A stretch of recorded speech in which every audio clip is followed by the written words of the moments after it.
Salut, moi c'est Smé et je documente mon apprentissage en programmation ici sur YouTube. Bon, là je suis à ma semaine 9 et là je suis toujours en train d'apprendre JavaScript. Pour commencer ma semaine, j'ai commencé à apprendre comment valider les formulaires avec JavaScript. C'est-à-dire l'utilisateur entre les informations d'un formulaire et puis je dois valider avant que ça ne parte dans le back-end. Donc je dois valider si les informations que l'utilisateur entre sont correctes et dépendamment de l'erreur, ça affiche le message d'erreur en rouge au niveau du formulaire et puis ça peut mettre d'autres styles, c'est-à-dire tu peux mettre un fond rouge, tu peux mettre les bordures du formulaire rouge pour indiquer que l'utilisateur n'a pas bien entré les informations. En parlant d'informations, c'est du genre si l'utilisateur entre un email qui est juste, qui est correct, qui est bien formaté, si l'utilisateur entre un bon numéro, c'est-à-dire un format spécifique, bon c'est un peu tout, et aussi si le mot de passe, peut-être si le mot de passe est un peu trop court, ne contient pas tous les caractères qu'il faut pour un mot de passe, donc c'est un peu ça. Et par la suite, j'apprends comment le code du JavaScript fonctionne en fait, donc on appelle ça event loop, donc j'apprends quel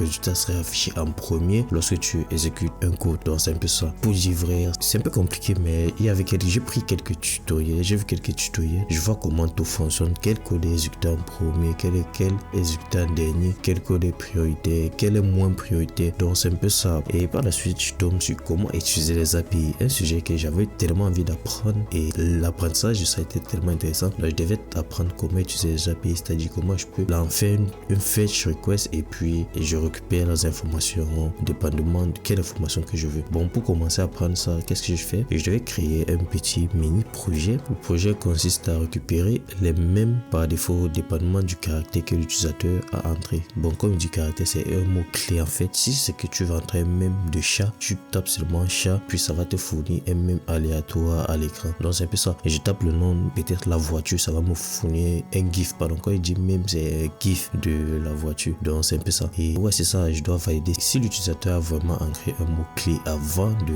partir faire un fetch request. S'il n'a pas entré, on doit afficher un message qu'il n'a pas entré, donc il doit entrer un mot-clé avant de pouvoir faire une recherche. Donc c'est un peu ça. Et là, je vois tout ça, je vois comment je peux valider. Et bon, c'était tout. Et par la suite, qu'est-ce que je fais? Je tombe sur mon projet de la semaine. Et le projet de la semaine consiste à créer une application de météo avec HTML, CSS et JavaScript. Bon, je peux dire ce projet est facile.